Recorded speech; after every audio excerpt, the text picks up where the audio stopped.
Dito ako kina paring Roel. Bakit ba? Nagiinom ako.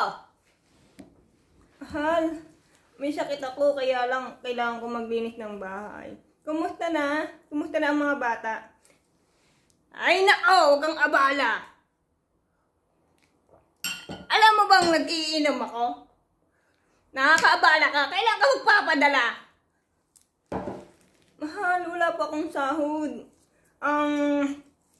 Busy ako ngayon. Nandito ako ngayon naglilinis ng bahay, nagtatrabaho. Kailan ka ba ihinto sa pag-iinom? Hay nako, Annalisa, tigil-tigilan mo ako sa iyong kadramahan. Ha? Hindi mo ba alam na ito lang ang kaligayahan ko, ang mag-inom? Aba, pasalamat ka at di ako nasyadong ng babae eh. Di ako nag-uuwi ng babae sa bahay. Pero mahal,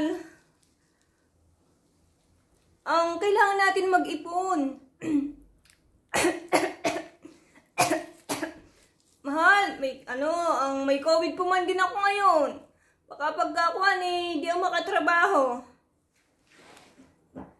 Ay nako, ayusin mo ang sarili mo. Ganyan rin kaming wala ng pulutan eh. Nasaan na yung pulutan natin? Ari na lang ang maniyang ay pulutan eh. Nako, magpadala ka na.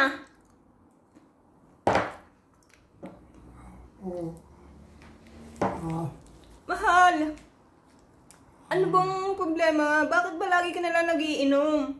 Bakit ganon? Di ka ba naaawa sa akin? Na hirap ako?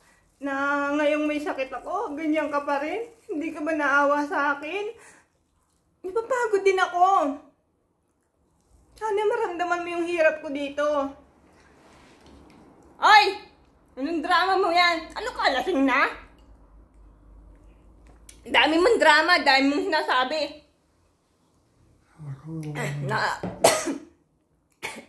Nakakahiya sa mga nakakainuman ko.